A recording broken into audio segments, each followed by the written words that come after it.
Hello and welcome to the Spideydude Experience. This is a news edition of the program.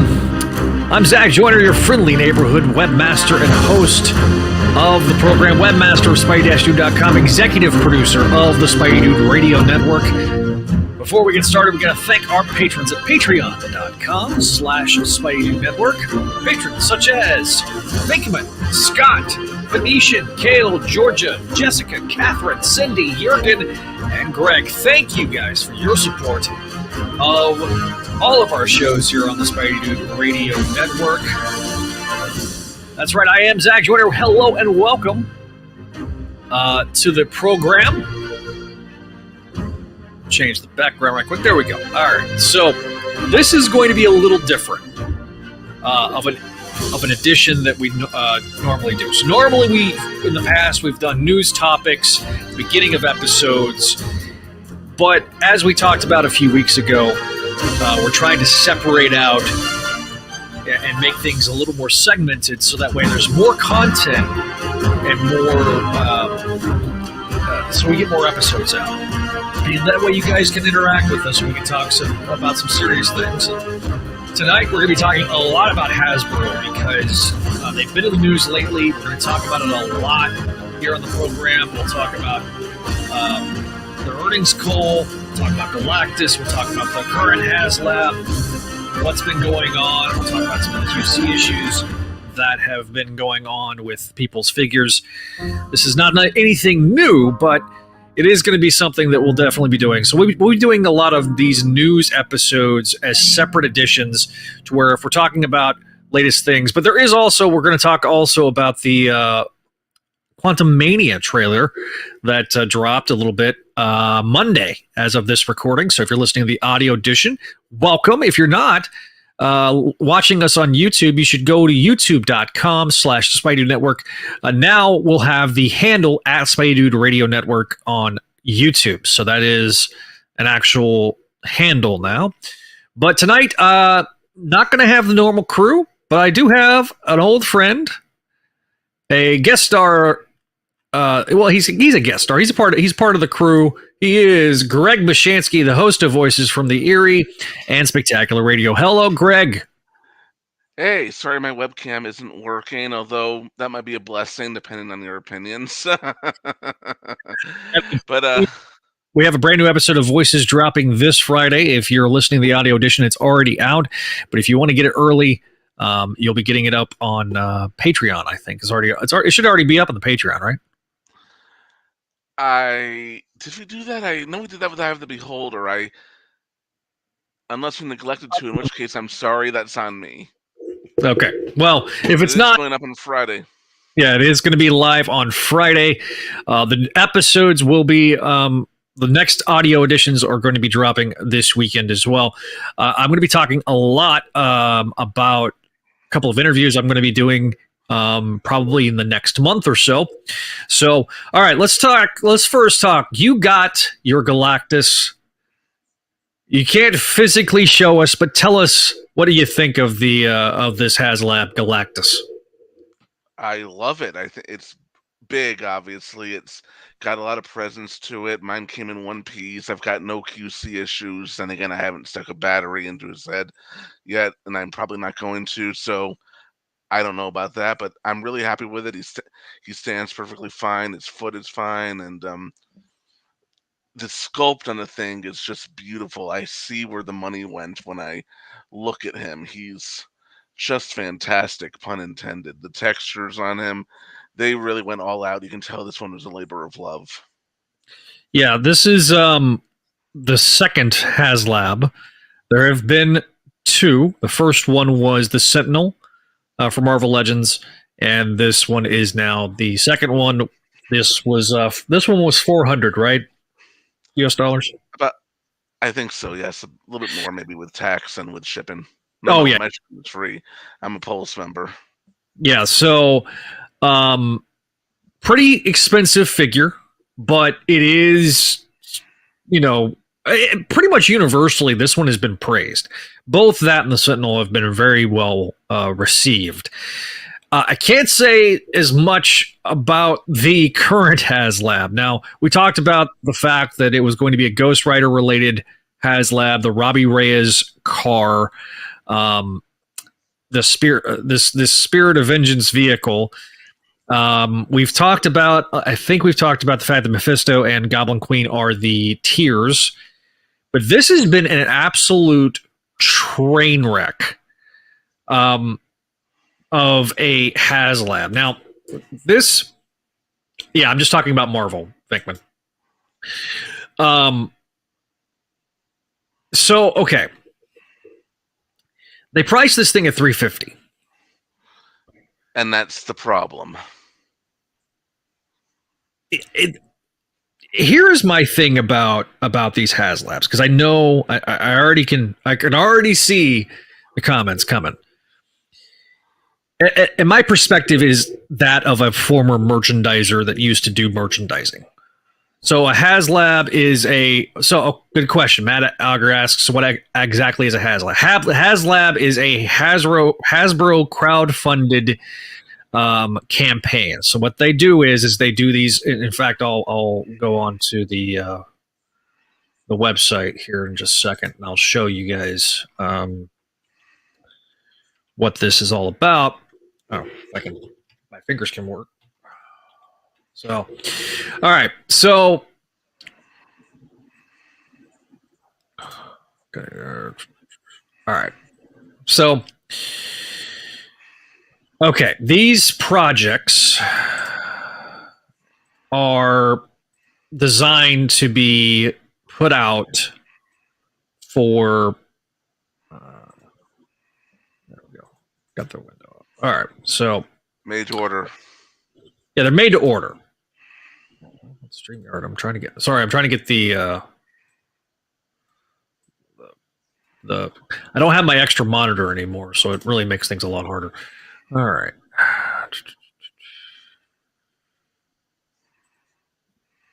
Oh. Sorry, guys, if you're watching this live. What? Where is it? Anyway, so here, I'm putting this in the chat. Okay, so these HasLabs are crowdfunded. These are usually bigger ticket items that are done to let me just. So here we go. So we got these two active campaigns right now: the HasLab Engine of Vengeance and this Hero Escape Age of Annihilation. I have no idea what this is all about, but the HasLab Engine of Vengeance is this has actually lost backers. I think the highest I saw was, what was it, 5,300. So it's lost 500 backers just in the last 2 or 3 weeks. This funding ends on Halloween. If it does not back, then nobody gets charged the money that you get charged. So they've already done these. These are where the funding is completed. This is where the Galactus is right here. There's G.I. Joe Sky Striker is coming in spring. Transformers Victory Saber is coming in winter. This Plasma Series Proton Pack that I know Venkman really got very upset by, because like this is not as good as some of the custom ones that you can go buy online. And then you have the Classified Series Cobra. This is coming out next. These are coming out in 2023. And I went in on all of those except for the backpack. Well, you're the guy. So listen, I understood on Galactus and on the Sentinel. The size of those boxes alone, trying to merchandise those would be a really hard thing to do. It'd be different, in my opinion, if Toys R Us and the specialties chain stores were still a thing.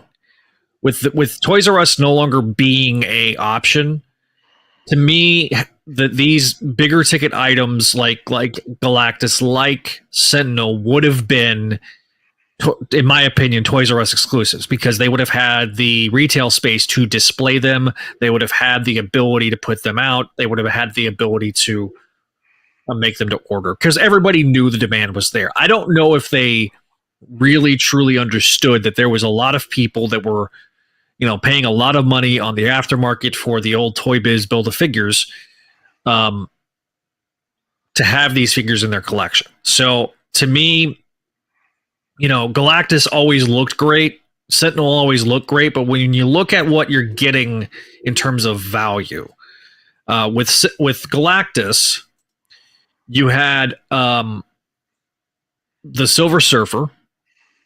I mean, this had 30,000 backers.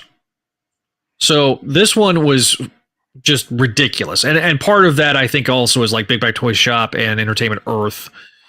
But what you got with that, you've got 3 other figures. You had Silver Surfer, Morg, and Frankie Ray, as well as the Head of Doom. So you had a head swap. And 2 additional faces. Yeah, you had two additional faces. You had the skeleton face, and then the angry face, and then the kind of the regular stoic face. So you had a lot of like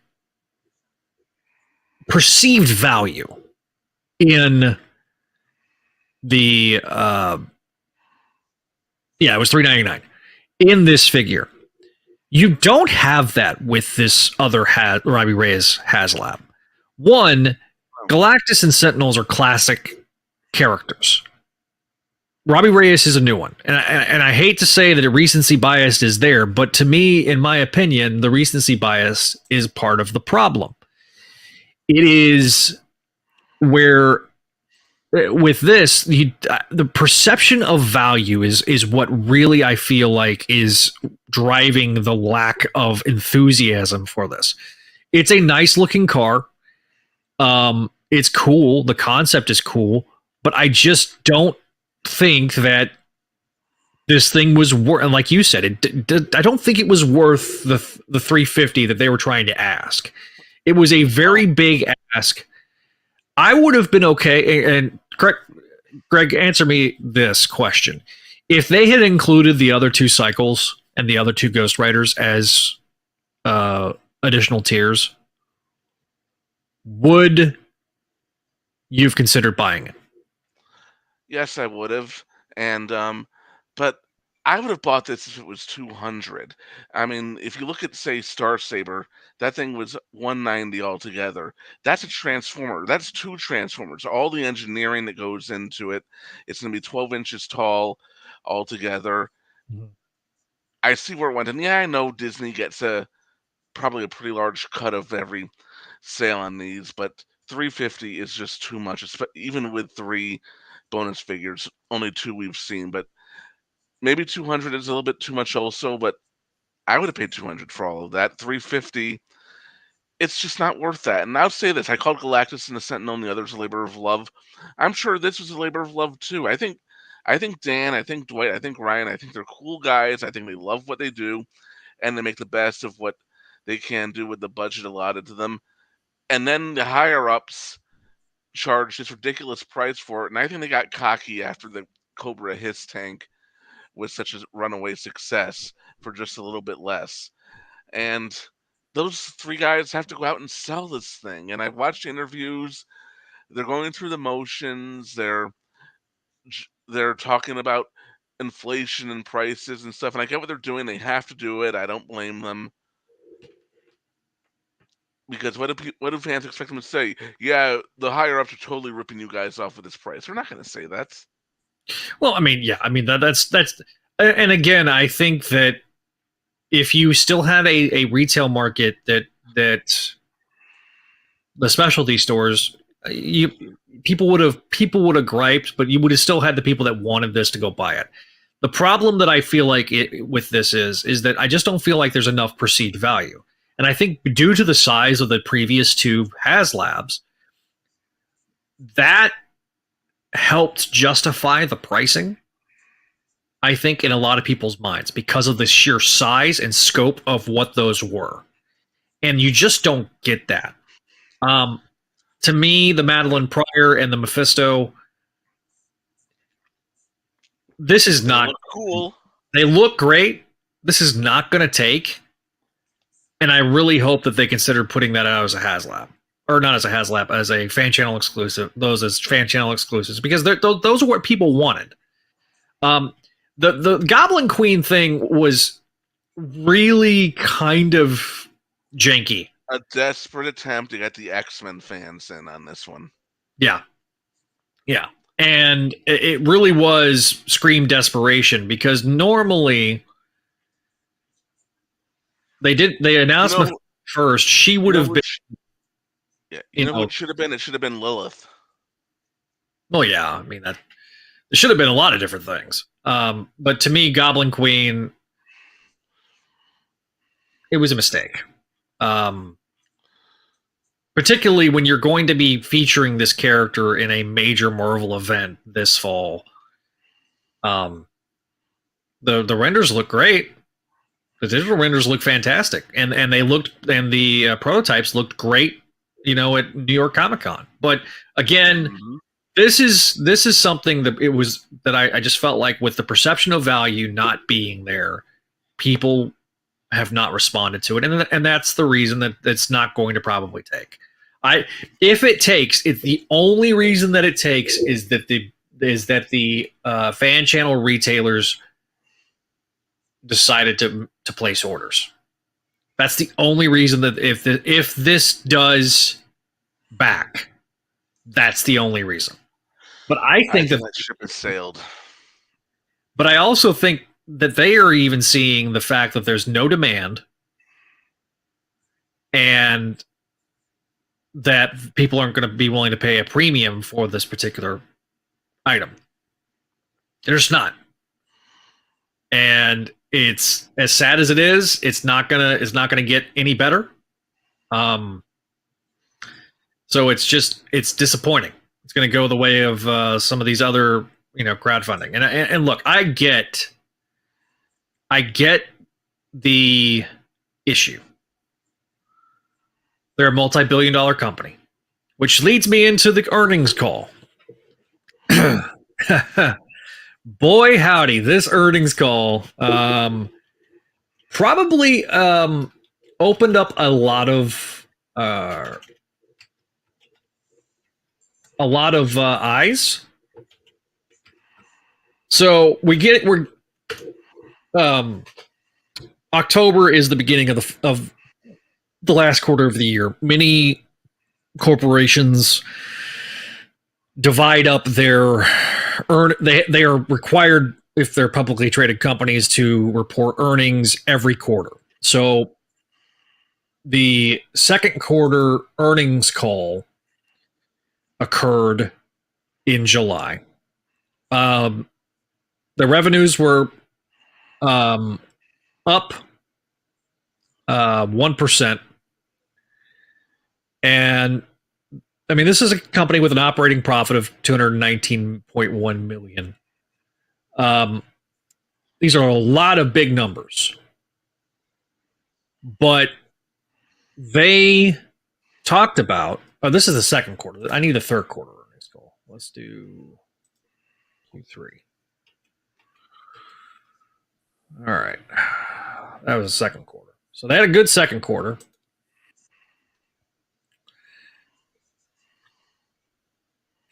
And one of the problems that they are seeing is that people are starting to, the economy is starting to contract. It's down 12% and 15% in actual rates versus 2021. So that is a significant drop. And this is because, in my opinion, these aggressive price increases in the collector's market they're pricing people out of the market. And I am not a guy that gets everything. I've never been that guy. But outside of like a handful of specific figures that I want, they're pricing me out of you know the impulse buy. I can't afford it. I can't sit there and justify putting down $30 for a figure that I kind of like. And it makes it very difficult for me to justify putting the money down. Really, there's been moments where I've considered just completely abandoning the hobby. And as this inflationary cycle continues to spiral out of control, when you sit there and have to make those hard decisions of, do I collect or do I eat? I'm going to choose eating because I like food and I need sustenance to survive. But there's a lot of people that would be going out and getting, every single one, but maybe they're getting a quarter of it.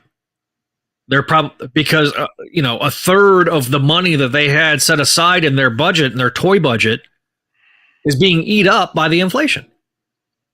How are you feeling about this? I mean, you have a massive collection. Are you feeling like you're more choosy, Greg? Very much so, especially with Hasbro stuff. I mean, I'm still buying, but I'm buying less Marvel Legends now than ever. I'm at the point where, unless it's a new character and I like them, and even then, like for example, I skipped Blue Marvel. I've never even read a comic with him in it, but and I Right. don't need to get the umpteenth Iron Man or the umpteenth Captain America. Although I did get the umpteenth Spider-Man because I do have the first appearance of Spider-Man hanging from there. But I was looking at that Hasbro Spider-Man and Mary Jane 2-pack, not the one from a few years ago, the current one. I couldn't bring myself to pull the trigger on that thing with the price. I mean, I couldn't. I mean, and I like the Spidey figures I have. I took the MJ head that came with Gwen and put it on that other MJ figure. I love that, but this, it was just too much. I couldn't do it. And I constantly find myself deleting pre-orders for things. I mean, Right. I'm still a collector. I'm not quitting the hobby, but I have to budget. I have to get more picky and choosy. I'm definitely going to say I'm buying Tarn when he comes out in next year's Transformers Legacy wave because that's a character I love. He's never had a figure before. I can't wait to get that. And I'm all in on the NECA Gargoyle stuff, but it helps with those that they come out once maybe every 3 months, and Right. it's not entire waves dropping at once. And also, I was going to collect that anyway because I am who I am. But Well, I mean, for the brand. I mean, it's yeah, like going and getting the Ben Reilly figures, and like that. The rumored there was a massive rumor or a massive leak bomb that was released by YouTuber Rectangular, and hmm oh, I'll uh, buy that Ronan the Accuser. I'm buying that. yeah. There's been several leaks. The Blob also leaked. Yeah, The and there's another example. That's a good-looking blob. I've got the previous blob Build-A-Figure. I can't justify getting that one. Yeah, to me, there's not enough difference. That to me is for those that were looking to get Blob that didn't have the Toy Biz one. Mm. Like it's I mean, it's I bought basically just like at the Toy Biz. I mean, it's yeah. uh, I mean, so I bought the new either- Madam Hydra, but that's mostly because I like that character, and the previous figure of her looked like crap. right. And look, I get it. I genuinely get it. Like I am so into the collecting phase, but it things like I'm getting the 3-pack of the Spideys. I'm getting the 3-pack of Amazing Friends. Getting the 3-pack of Daredevil 3-pack. hmm I'm not. Why is, I, why is I, his chest blue bullseyes? that I don't know. That's bizarre to me. That Elektra's effing gorgeous, especially the one with the '80s hair. Um, I know some people are mad that the Daredevil is shorter than Spider-Man for some reason. I don't know why. But I don't have a red Daredevil. I have yellow Daredevil. I have the armored Daredevil. I have Shadowland Daredevil. I don't have the red Daredevil, so that's one of the reasons that I want it. I really am irritated that it's in a 3-pack. Not gonna lie, but I'm really irritated. The ones that I want are in multi-packs of things that I don't necessarily need. I don't need the Bullseye, and I don't need the Elektra. Mm-hmm. You know, It's like that Spidey box set that's coming out soon with Silvermane and a bunch of other characters. the Amazon, and that to me, I'm having a hard time justifying pulling the trigger on that. Hard time, because I only want the Fly and I only want Razorback. Whereas I do want Silvermane and I do want Molten Man. Hell, Molten Man's a Ditko villain, and this is his first time getting the figure. Yeah. Again, I'd much rather have them in a wave and not in a multi-pack. Yeah. This whole multi-pack business is it's irritating. And then them adding the symbiote, the ultimate symbiote Spidey was just bizarre. It's the most bizarre thing about that entire pack. That Venom, the Venom packs. I mean, the Knoll, it's like, man, I'm sitting there saying, I don't care about Null, but even I know they half-assed that because those wings don't fit on the Null character, and from what I understand, they should be able to. Yeah, that to me was that was a fail on Hasbro's part. They should have made those wings interchangeable. But and again, like there's been a lot of good things. There's been some like that new mold is really good. Mm-hmm. The retro cards are really good. I'm excited for the tapes that are coming, next year. So there is things I'm excited about.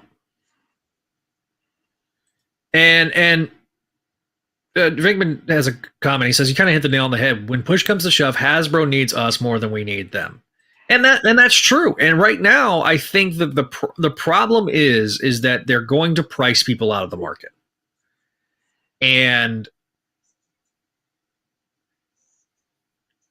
while I appreciate the level of detail that some of these figures have, things like the digital renders, like with the No Way Home 3-pack, like, all right, if these come out the way that these renders are, I'm in, because the level of detail can justify paying a little extra. I don't mind paying $2 or $3 extra if I feel like I'm getting a perceived value. But if I'm feeling like I'm getting ripped off every time I go in and look at trying to get an Iron Spider and it's $35, I'm sorry, it's not justifiable. I bought Iron Spider. It's not a very good figure. The legs on it do not move the way it's depicted on the package. I'm really actually quite pissed off about that one. And to me, that was one of those ones that I was really looking forward to because of the fact that I had the original Hasbro. I sold it. I had the original Hasbro. And I'm like, okay, because I want as many Spideys as I can get in my collection. Like, Spidey that's my jam. I mean, clearly, we're doing a show called Spideydude Experience. Yeah. But if you nail the Spidey stuff, I'm willing to overlook some of the other issues. I'm not a huge fan of the cell shading on the X-Men figures. Like, the first thing I'm probably going to do to this, I did pre-order the Cyclops. That's because I couldn't get a hold of the Cyclops without the jacket. I don't dislike the bomber jacket Cyclops, but I'd rather have one without the bomber jacket. Sorry. Yeah. So I'm going to sell that one. There's certain figures that I'm going to turn around and sell. The Black Panther, the comic Black Panther. That's probably one that I'll eventually get. Looks great. I like it. I don't have it yet, but I like it. But, the thing is I'm looking more at sales now for Marvel Legends than I ever have before. I'm looking at places like Amazon that were offering figures at a discounted rate. The Rhino on GameStop was That's when I finally pulled the trigger on Quake and Maria Hill. I got 2 of them when I saw them on sale for about $22, which is the price that these things should be. They should look. They should be.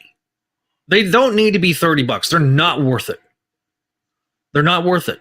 Or I'm gonna have to wait to go on for them to go on clearance. I got Moreland for $11. There you go. Like, I got Moreland for $11.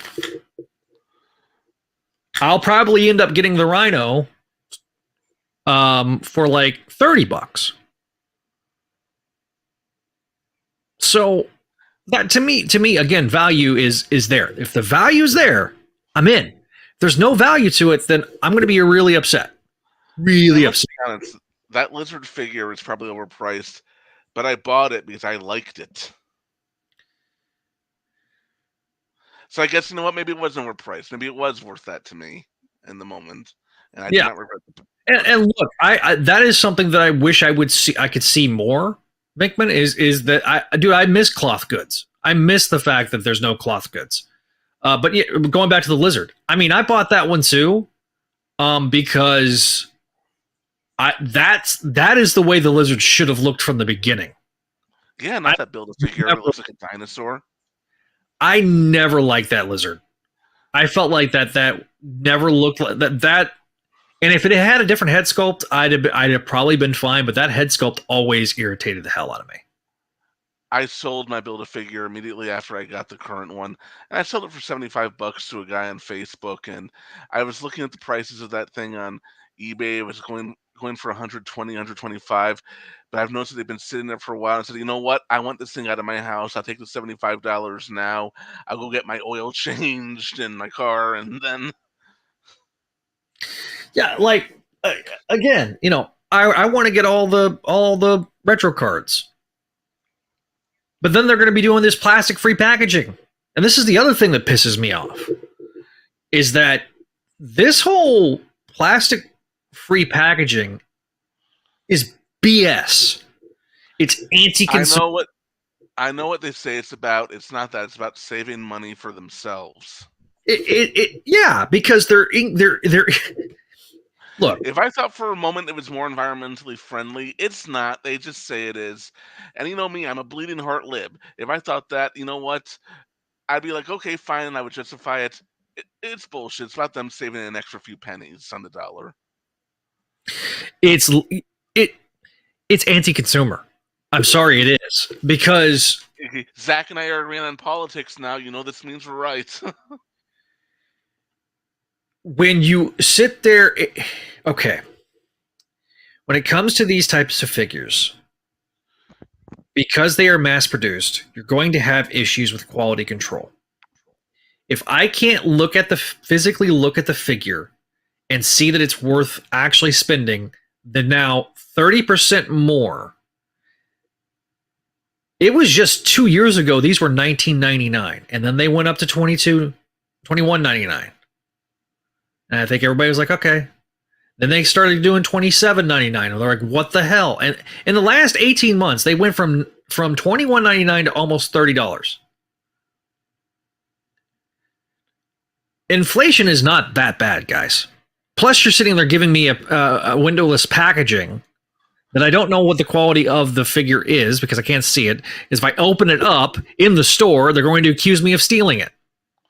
There you go. And you know what? And just what you said about inflation, corporations are also reporting record profits. Inflation is bad. It's happening. They're leeching off of that and making an excuse. And you know what? I bought Mojo, the new Mojo, just 2 weeks ago. It was no window, just a box. You better believe as soon as I bought it, I went out to my car. I sat in the parking lot, opened it, inspected to make sure everything was in there before I left the parking lot. There was just no way. And look, swapping has been a problem, even with the window packaging. I mean, you see the posts all over Reddit and Facebook all the time. Somebody sits there, buys a figure, takes an old figure, puts the old figure in the package, swaps it out, goes back to Walmart or Target or wherever, and they sit there and they return it. Those people are thieves. Mm-hmm. Have you ever witnessed that? Which was a time when I wondered that that was just an internet joke because I've never actually seen that. I've seen it once. I have seen it once. And it was funny because there was a guy he was zoning, and zoning is bringing all the items up to the front and on the shelves. Organizing the shelves is basically what it is. And so I'm sitting there and I started laughing and I was like, gotta be shitting me.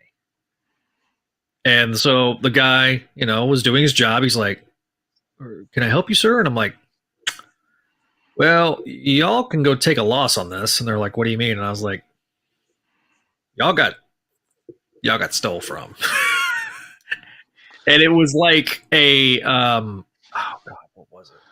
They need to have geeks running the return desk just to look at these things, know what they're talking about, and say, "This is a swap. We're not taking this." Oh, dude, I got to tell you this story. This is tales from my retail days. So, I worked at the membership warehouse division of the largest retailer in America, aka Sam's Club. And so, I was working in electronics. Now, when I worked in electronics, we obviously were dealing with a lot of high-end TVs, high-end, various electronics. And we used to do these truckload sales for hotels. Okay. And there was one lady that's all she did. Her entire job was to do and drum up truckload sales.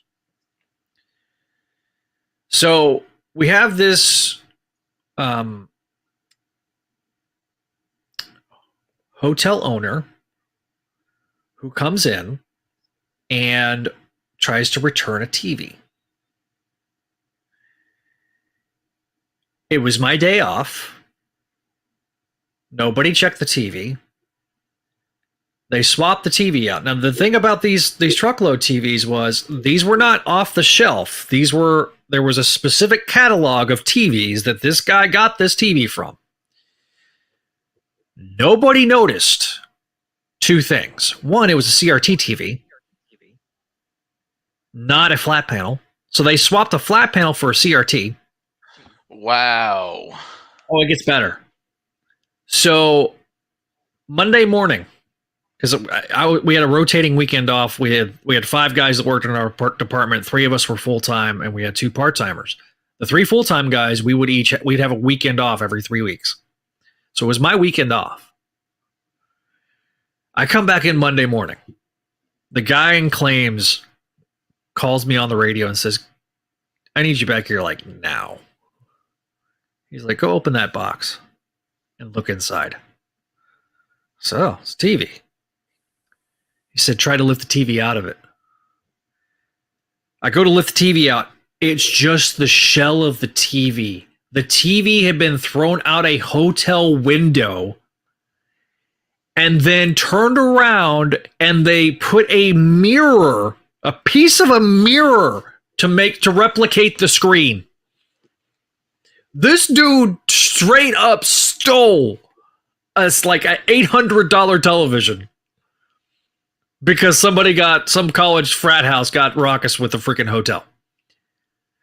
So from that point on, I have insurance for that. No, from that point on. Well, because here's the thing. In terms of volume, we were a $175 million store. Okay? This store won Sam's Club of the Year several times because of the amount of volume. It was in the top 10% in the country in terms of the amount of volume. And it was off the shelf volume. It's not just the only Sam's Club in the state of Texas that competed with my Sam's Club was El Paso because they got all the truckload sales to Mexico. So my club manager, because you got to pay to get in that building, believed that when in doubt, the customer's right.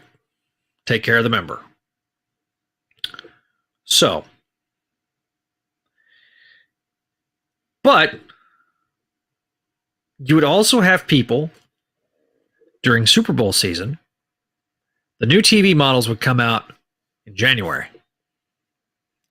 So everybody goes and gets new TV, and then the day after the Super Bowl, they'd return it. They'd always do it within the 30-day window because they had 30 days to return it. So this is something that happened all the time. So got to the point where we were like, look, we have to physically check it. If there is a defect, then we're going to take care of you. If there's not a defect, then we're probably still going to take care of you, but we need to know if there's a defect. And sometimes there was legit. We had a run of Sony Bravias that just one pixel would go out in the middle of just randomly on the screen. One freaking pixel. But like, if you spent like $1,200 on a television, you expect all those damn pixels to work. So, we'd have some flaws. We buy stuff in bulk, so therefore that you're going purely off volume, so the margins are much lower. And that's the other thing, going back to like the HasLab stuff. If they were in retailers, that Galactus would probably be a $600 toy, just because of the markup of what the cost is. That's probably a $200 in cost, plus the shipping, plus the freight fees, plus all the international stuff, plus the licensing fee, and then you add the store fee on top of it. What's up, Bobby? New ASM Classics coming to you very soon. Host ASM Classics. Excellent. You're doing a great job, Javi. Love it. So that to me, so with my experience in retail, that whole spiel of me going on that rant was all about the fact that the swap issue has been a problem. And you add the fact that you cannot physically see what's in the box. I have not bought a windowless packaged item yet. I pre-ordered some stuff, but I haven't physically went and bought it. And I'm kind of... I bought one, and that was the Spidey that I mentioned, and that was not at a mass retailer. That was at Forbidden Planet, a comic shop in New York City. Because I figure they're probably checking this shit. Well, of course. And I want to get... I have an in from the guys at Entertainment Earth, and I'd love to get them on. Hopefully you guys checked out my interview last week with Eddie D'Angelini, because we talked a lot about the talking of the shop, of like owning a shop and the business aspect of it. I don't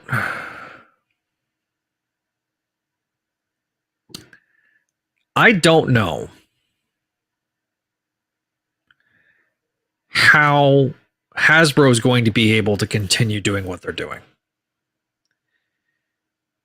I think the windowless packaging thing has upset a lot of people.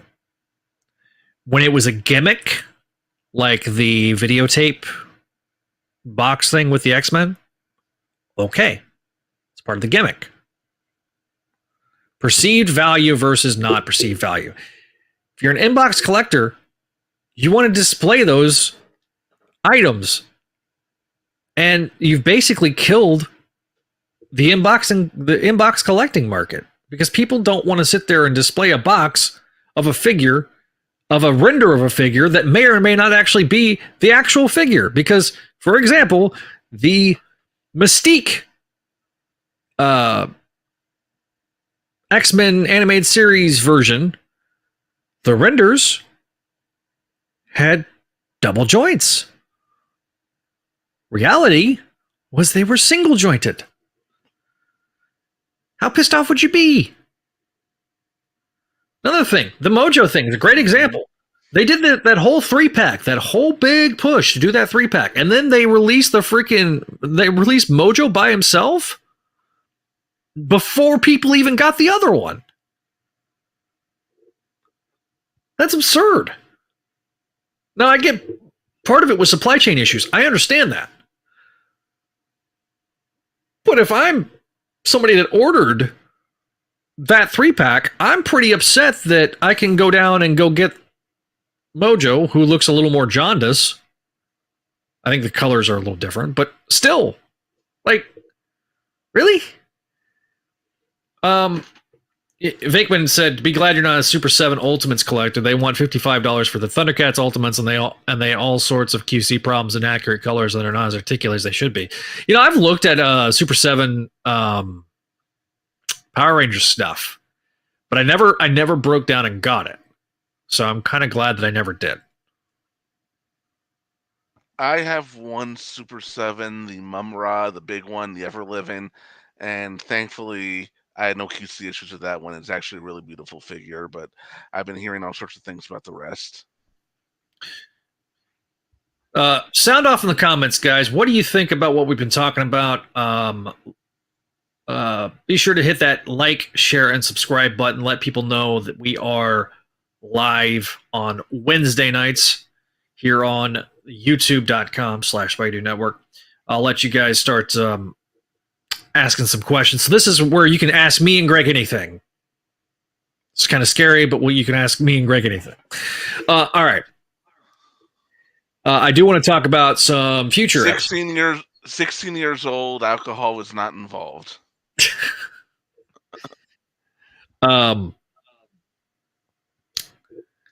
So I am going to try to get Sean O'Connell back on. I do have a review copy of his book with Great Power.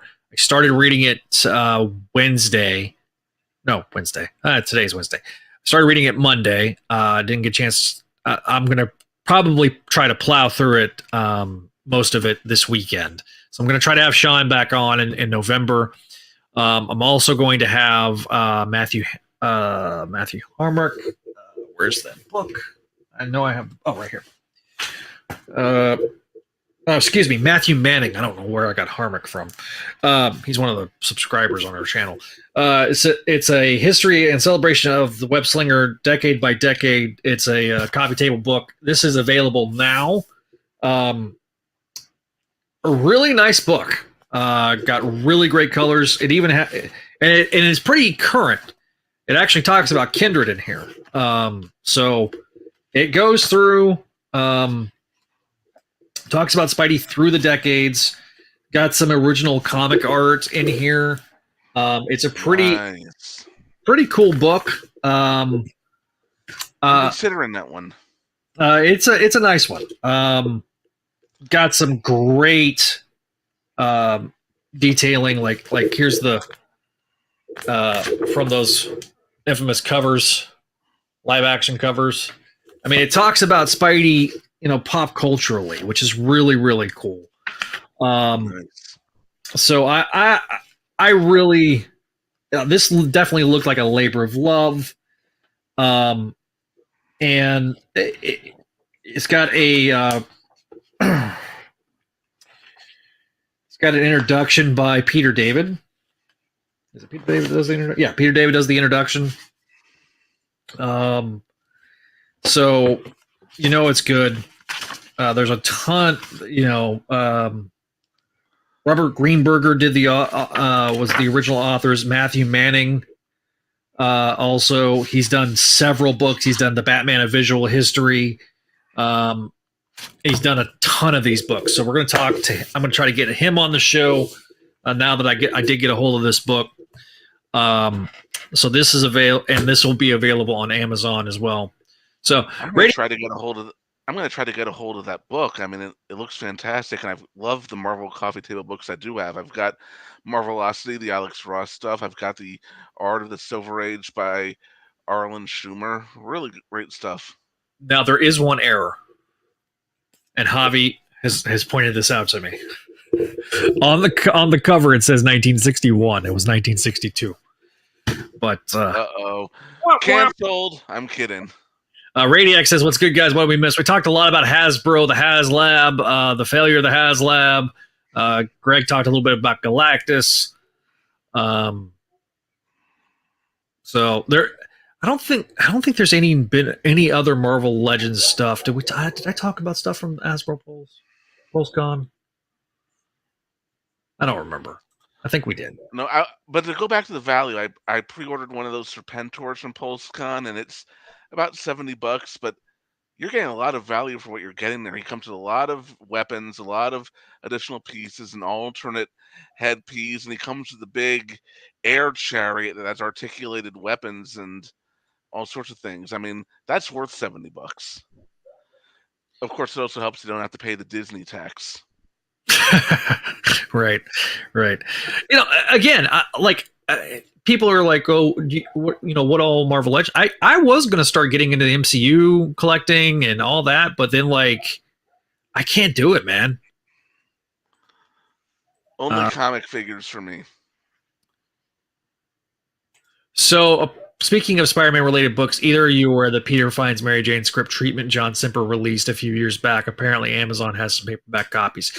I knew that it was part of a Kickstarter campaign that Simper did, but I don't know if that ever funded or if it ever went off the ground for an like an actual original animation project. So I'm not surprised.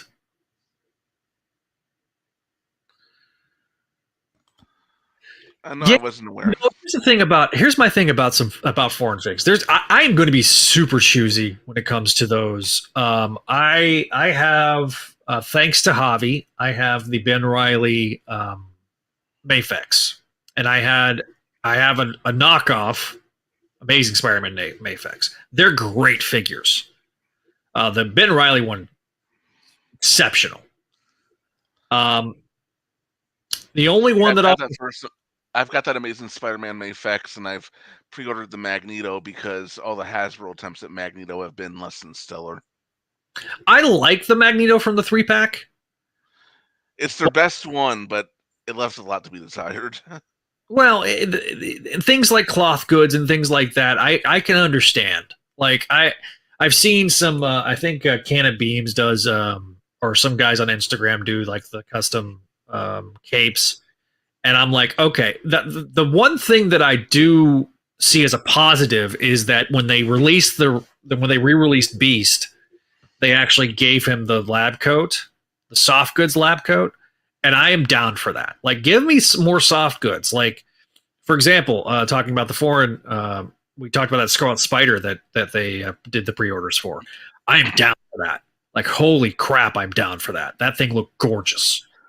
Like, speaking of soft goods, I've got pre-ordered from Mezco the Fantastic Four box set, Doctor Doom, the classic ASM Spidey that looks like he's from the 60s, and Green Goblin. You just have a lot more disposable income than I do, buddy. Well, it also helps that those are spread out. Yeah, no, that is true. That is true. Also, I think this was posted on Discord. They did finally do the Hot Toys Green Goblin, and that looks effing awesome. Yes, it does. Willem Dafoe looks tempted. The thing about those is you put a deposit down, and you pay that thing over time. I'm fine with that. Like, they're also a rabbit hole. Yeah. There's only one of the Hot Toys that I want. Only one. And that's the Scarlet Spider from the PS4 game. That's the only one I want. Someday, I shall have it. So, okay, we're at the hour mark. Greg, or not quite the hour mark. Because Marvel line reminds me so much of Marvel vs. Capcom. Even though I decided early on one fig per character, I'm really pondering at the Mezco. Yeah, I get that. All right, so Greg, tell us about what's coming up on Voices from the Eyrie. If you're not watching us on YouTube, he's got the cover to the episode called Vows, which is coming out on Friday, and we have on it as our guest Nate Cosby, who's the editor of the new comic book series from Dynamite. We have a really fun conversation with him, talking about how this new comic came about, how he and Greg have worked together, and so far it's they seem to be getting along just fine. I think he's a really I think the property is in good hands with him. And we also talk about an episode, and he sticks around for it. There's a lot of really fun commentary. We talk about the unique rules for time travel that were established in that show. They don't do what Marvel does, and thankfully not with the MCU. The MCU, have you noticed they can't decide what the rules are? They'll say one thing in the movie, and then one thing in an interview, and then one thing here. Right. But yeah, Vows, it's a working paradox. It's closed loop. You can't change time. I mean, history might not be accurate, but you can't go back in time and actually change the past or the future. What happened, and it'll always be what happened. So we have a nice conversation about that and a bunch of other things. How back then and how it's so rare today, marrying off your lead villain was a rare thing, and it's not just a single episode plot, it lasts. Yeah, no, I'm excited to hear it, man. Like, got a lot of content coming to you, especially in 2023. I'm looking forward to it. More voices And from then, yeah, and then after that we're going into the 4-part City of Stone epic, and that's how we're planning to end 2022 with. And then after that, we're gonna go on a little bit of a hiatus for for our own sanity, and so that we can slowly build up a bit of a backlog again. I like to have at least 2 or 3 episodes in the can before I release one, and that strategy survived most of the year. We're not there right now, but but it's something I like to do. So we're going to build up more of a backlog. We're looking to invite more guests or some people that we're really trying to get. Not going to name names, and might do some more fan shows like the one we did with Zach and with Emily back a year ago. Yeah, that was a lot of fun. Voices from the Erie. It's been around for a year, a little over a year, right? September of 2021. Yeah. So, and then the year before that, we launched Make My Mayday around. And so, yeah, it was in October of 2020, and this show we launched in September of 2020. So, got some more great content coming to you soon. Books of X going to be is barreling along. That's going to be something that we'll be talking a lot about. One of my goals in 2023 is going to be trying to get more of the old episodes back on. So like Spectacular Radio, Clone Saga Chronicles. We'll have more Sabi Sema era podcasts coming out, getting through that backlog of episodes. Books of X will be the show on the network as well. That'll be Patreon first. More Make Mine Mayday. More Spideydude experience.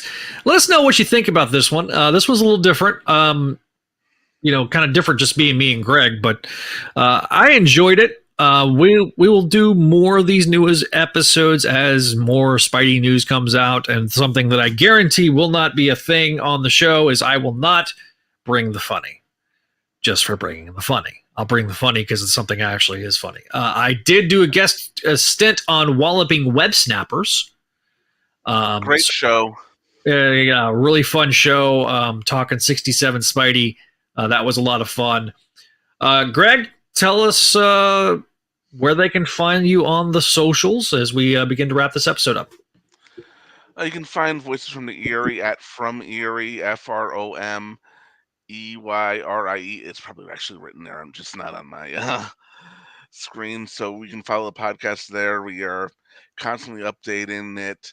We spam the hell out of the show because I want to keep our numbers up as much as we can. And we've got new official content coming, so we're trying to help promote that. And we want this comic from Dynamite to last a while. You can also find me on Twitter at GregXB, and I'm trying to calm down about certain things. Let's just say don't watch Schindler's List and then go on social media. It's not a good combo. Yeah, probably not. Well, everybody, we're going to wrap this episode up, and it's time for the outro. So without further ado. All right. That that wraps up this episode of the Spideydude Experience. Thanks for watching. If you're watching us live on YouTube, if you're listening to us on the audio edition, also thank you. Be sure to give us some feedback on your favorite podcasting catchers. But if you are on the YouTube, be sure to give us a like, a share, and subscribe so you can be notified when the next episode of this show drops, but also our other show on the channel, Make My Mayday, the show all about the Spider-Girl title, Spider-Girl world, and the world of the MC2. We got our other great shows on the Spidey Radio Network. Our Spideydude Legacy Vault has Clone Saga Chronicles and Spectacular Radio on it. And then we got our newer shows, such as Voices from the Eerie, Amazing Spider-Man Classic Season 2. And our newest show on the network, Spectacular Spider-Man Sal Buscema Era Podcast. Those four are our newest shows, along with this one, Spideydude Experience. But we got a new one coming very soon called Books of X. It's going to be a Patreon exclusive. Speaking of our Patreon, I've got to thank our Patreon subscribers before I get out of here. The Vinkman, Scott, Greg, Phoenician, Kale, Georgia, Jessica, Catherine, Cindy, and Jurgen. Thank you guys for your support of the show here on the Spideydude Radio Network. All the money goes in, and it really does help keep the lights on. If you want to be a part of the program, you can do it a couple different ways.